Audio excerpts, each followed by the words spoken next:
We've all probably seen Curtis Connor's video about WaterTok, the TikTok community of people who make elaborate sugary drinks and then have the audacity to call it water. But little did we know that while we were all focused on WaterTok, there was another TikTok community, brewing.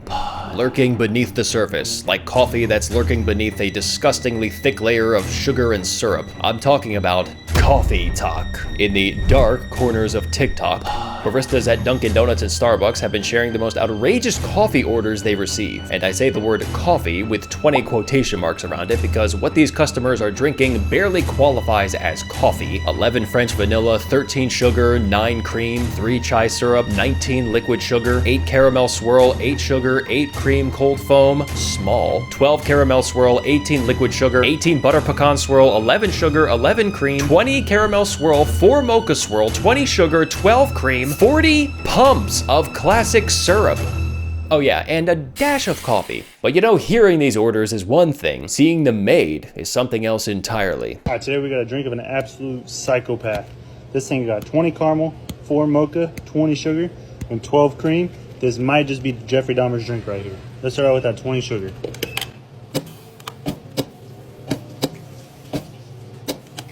There's that sugar. Now let's move on to the 20 caramel.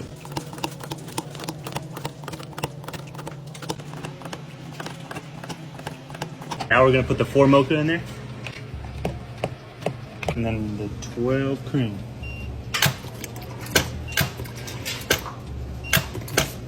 Let's get that granulated sugar nice and mixed up.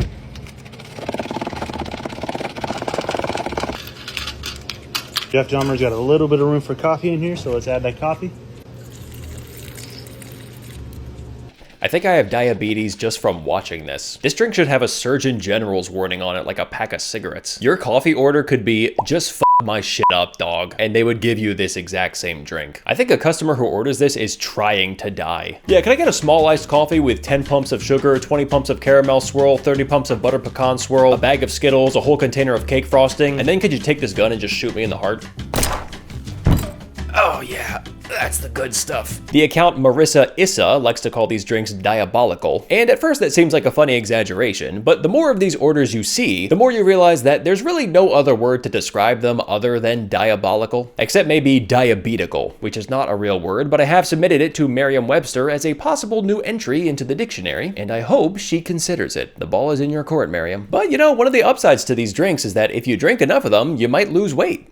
When one of your limbs gets amputated. Dude, how crazy is it that you can get diabetes and actually lose limbs from consuming too many unhealthy foods and drinks? That would be the worst way to lose a limb, because it's not even badass, you know? So how did you lose your leg? Active duty? Shark attack? Nah, man. Cheeseburgers. What if eating healthy made you grow more limbs? That would be cool. Yeah, I've been eating a lot of kale recently. Sometimes the customers who order these drinks get named and shamed. Sherry F likes her coffee with 16 sugar, 12 mocha swirl, and 18 cream. James T likes his coffee with 15 sugar, 14 butter pecan, and 9 cream. You gotta wonder, who are these people? Who has this much of a sweet tooth? We got a drink here for Cookie M. Oh yes, that drink is for me.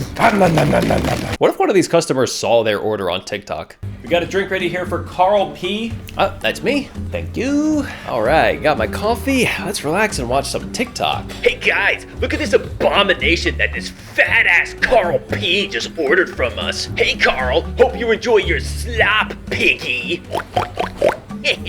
Sometimes the syrup and sugar are so thick that they have trouble mixing it, and there's a stratum of undissolved sugar sitting at the bottom of the cup, separated from the rest of the drink. I mean, when it's in this state, you're not even technically drinking this thing, you're eating it. I mean, let's be real, this isn't coffee, this is goo. It's flavor goo. Don't talk to me until I've had my goo. This is basically the filling inside of a donut. In fact, you're already at Dunkin' Donuts. Why don't you just buy a donut, stick a straw in it, and suck the filling out? It's basically the same thing, probably cheaper too. This is like something they drink on the Snowpiercer train. They eat generic protein bars and drink generic sugar goo. You know, asking someone if they want a little coffee in their sugar used to be a joke. Now it's a real question baristas have to ask customers. In fact, there's a TikTok comment that says, I get a mobile order who gets 7 cream, 7 liquid sugars, 7 caramel, and cold foam in a medium. We never put coffee in it, and she says we're the only ones who make it right. And every night I think about that as I lay in bed and I weep for humanity. Okay, I added that last part, but I feel like that's the subtext of the comment. I wonder if there's a limit to the ingredients ingredients you can request. Like, could you order so many shots of syrup that it doesn't even fit in the cup? And what's crazy is the standard drinks at these places already have a ton of sugar. At Dunkin' Donuts, a large butter pecan swirl iced coffee has 48 grams of sugar. A large caramel swirl iced coffee has 51 grams of sugar. Or if you want to get into the fall season, a large iced pumpkin chai latte has 102 grams of sugar. That's a death sentence. Why not celebrate this spooky season with a pumpkin chai latte from Dunkin' Donuts and become a fucking ghost? Are you telling me the sugar content in these drinks is not enough for you? It's so inadequate that you have to do a custom order just to add more sugar? Are you that alien farmer from Men in Black? Give me sugar. More. More.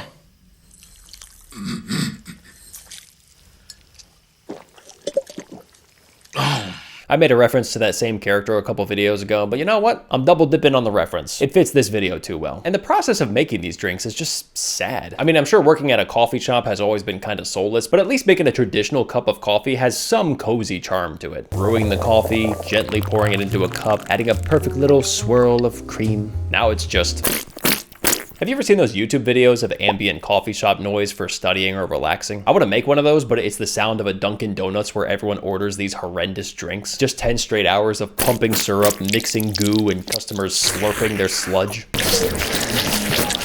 And maybe the occasional sound of an ambulance coming to pick up a customer who requested one too many pumps of butter pecan swirl. And look, I'm not actually trying to shame anyone here. There's nothing wrong with a sugary treat sometimes. I'd be willing to try one of these drinks, and who knows, I might even like it. And I don't know who's ordering this stuff. Maybe these people's lives suck, and the 15-minute sugar high they get from these drinks is the only highlight of their day. Maybe they know these drinks are diabolical, and that's why a lot of them order online, so they don't have to face the shame of looking a barista in the eyes and saying, 20 pumps of caramel swirl. The fact is, I don't really care that there are people enjoying super sugary drinks, but I get the feeling that, like with WaterTok, people might be treating this like it's a loophole where they consume massive amounts of sugar while pretending that it's just a regular, harmless drink. As long as there's a molecule of coffee in it, then they feel like they can call it coffee. But I don't know that it is, really. Maybe homeopathic coffee? You can call it whatever you want, but like, who are you trying to fool? Your pancreas? It's still mostly sugar and your body knows it. And even if it is tasty, this has got to be a terrible way to start off your day. After that brief sugar rush wears off, you're gonna crash so hard. Coffee is supposed to wake you up. This would put you to sleep. And you gotta wonder if these people even like these drinks that much, or if they're just addicted to them at this point. I mean, coffee's already addictive enough. Adding mountains of sugar to it just makes it even more addictive.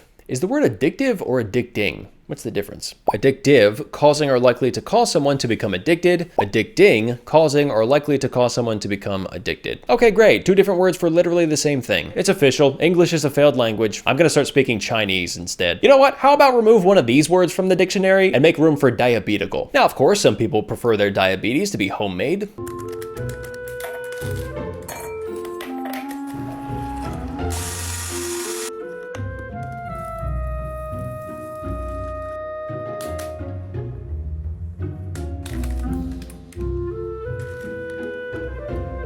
And to be fair, a lot of the homemade coffee drinks I've come across aren't really too egregious with the sugar content, but it still feels like they're stretching the definition of coffee. The drinks are mostly milk or creamer, but hey, I'm not above it. I would try one of these drinks. However, some homemade drinks take things to the extreme, which brings me to the flip side of CoffeeTok. While some coffee drinkers are barely using any coffee, others are using massive amounts of coffee for clout. I never really understood the whole wasting exorbitant amounts of food genre of content, but apparently it's spread to CoffeeTok. In some cases, it's also an ASMR thing, apparently. Ah, the soothing sounds of food waste. Just a heads up, if you get tingly feelings from watching this, it's ASMR. If you get tingly feelings from drinking this, it might be a heart attack. And of course, with TikTok being what it is, this turned into a trend of people trying to one-up each other with how much coffee they can waste. It went from giant containers and giant cups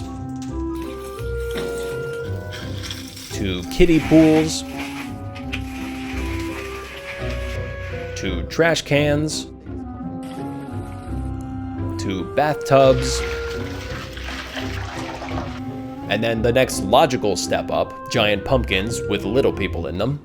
What if someone actually drank one of these as their morning coffee? They're so caffeinated that they leave home by jumping out a window, and then they show up to work by breaking through a wall.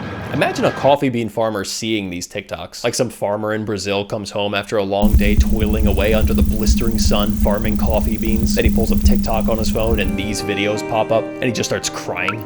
A quick shout out to Ed Vasion for bringing this topic to my attention. Check out his video for a more thorough and less stupid breakdown of CoffeeTok. And if you want to see me talk about some other crazy TikTok stuff, check out my book talk video.